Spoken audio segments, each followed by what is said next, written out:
I want to talk about this time back in 1992,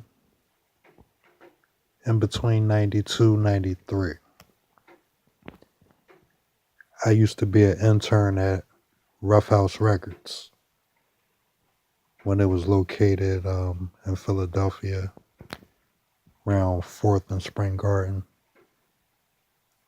off of 4th Street in the back, Studio 4, the famous Studio 4. That's where Joe the Butcher laid down tracks. He was the co-owner of Ruffhouse Records, him and Kris. And I got to be an intern there because one day I went to a DJ pool seminar. Like they had a music seminar somewhere downtown in the afternoon time. I went to it and to check it out, to see who was there, because they had a guest list of names, all different people. And they had a discussion panel and all kind of people up on the panel. I asked some questions.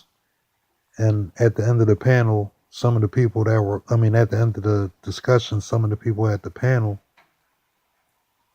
said they liked the questions I asked. They had like a little gathering before we left and found out that one of the people on the panel name was Rose Mann. And she was like a high-powered person at Ruffhouse Records. And, excuse me, I wasn't thinking anything further past the moment of the seminar, but she asked me if I would like to be an intern for Ruffhouse Records. And I was like, shit, hell yeah. You know what I mean? Record company, insider, you know what I mean? Get to know some of the business and all that. I was down there the next day.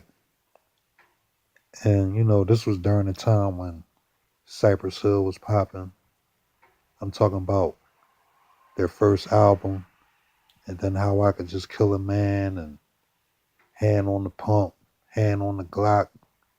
Like, I think they worked a single out of every song they had on that album.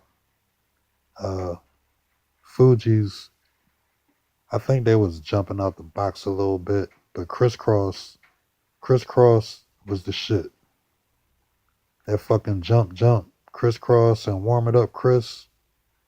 Like, I saw the list and everything that was coming in concerning all the records and distribution. Like, I put those packages together and sent them to the stores. We used to still send them out back in those days. So, I was part of that team. And it was crazy. You know what I mean? Just the vibe around the whole situation.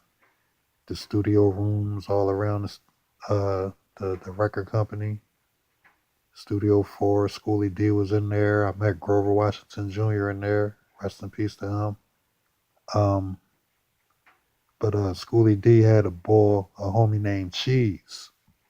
And I think he was like a rapper, a young boy, up and coming something, but he was hanging with Schoolie D.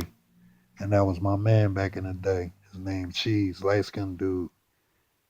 Like right now, if I could think back, he remind me of a Dutch man from Major Figures, but he was that nigga back then.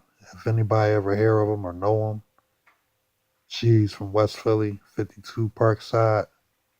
What up, homie? Yeah, but those were the days, man. Rocking out with Rose, man. We went to the Mahorns performances, Das Effects. I remember that show. It was a couple shows at Mahorns. But she left me out there one night, and that was the end of me going to the internship. Plus, not too long after that, they moved to Conshohocken. But those were some good days and some good times.